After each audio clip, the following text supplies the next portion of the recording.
Alright guys, so I'm just going to do a quick review here of the line spooler by FISHINGSIR.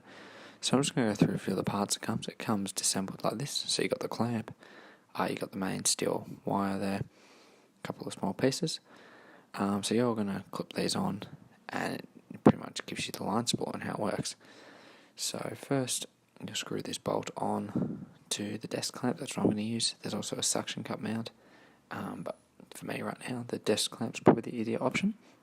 So I'm just going to screw that right on, just like that. Now once that's on, you're going to need to screw the spring on, the triangulated bolt piece, the other bolt piece, the other spring, the other middle clamp,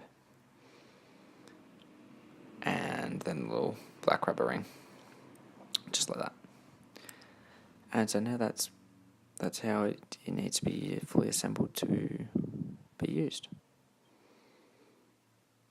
So I'm just going to clip that onto the desk, just make it nice and easy. And pretty much that's what it looks like. Looks quite nice. I mean, it's a spool. Hopefully it does its job. So now I'm just going to set up. So I'll be spooling on some braid. So I've already pre-backed up my reel with a bit of mono.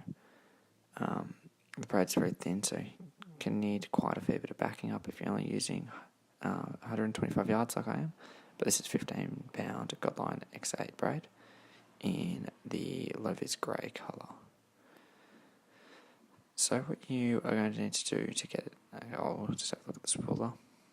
This is what it looks like once it's all clipped on.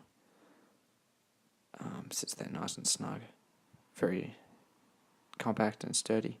So hopefully it'll do a really good job. So what you're going to need to get the spool on is you need to put a hole through the middle. Most spools already have the hole in it, just like that.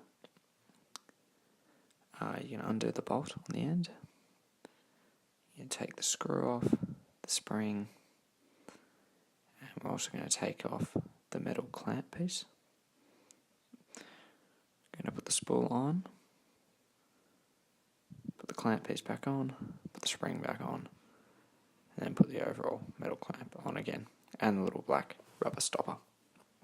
So you just need to tighten this to get yourself as firm as you'd like. Obviously, the tighter you do it and push it in, the harder it's going to be to pull the line off the spool.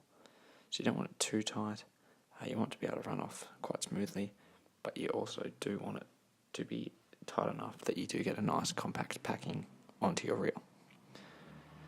So the next thing you're going to do, if you are using braid and you have to use the backing line, you are going to have to tie a knot between the backing line and the braid.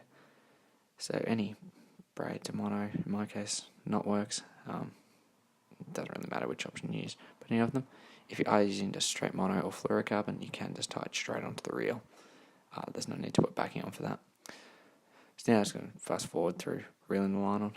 Overall it came off very smoothly. It gave a fair bit of restriction to it, so it did get quite a compact spooling on. So yeah, I was pretty happy with it. Made it a lot easier than if I was just using a spool straight off the ground. But as you can see here, there's a very nice compact spool on, very smooth whole way around. No kind of waves up and down the bottom, very evenly spaced. So yeah, made spooling absolute breeze. So yeah, for $10, well and truly worth it. Just next time you get some X8 braid from them, may as well just chuck in a spooler. Maybe it will make spooling your reels a hell of a lot easier for next time.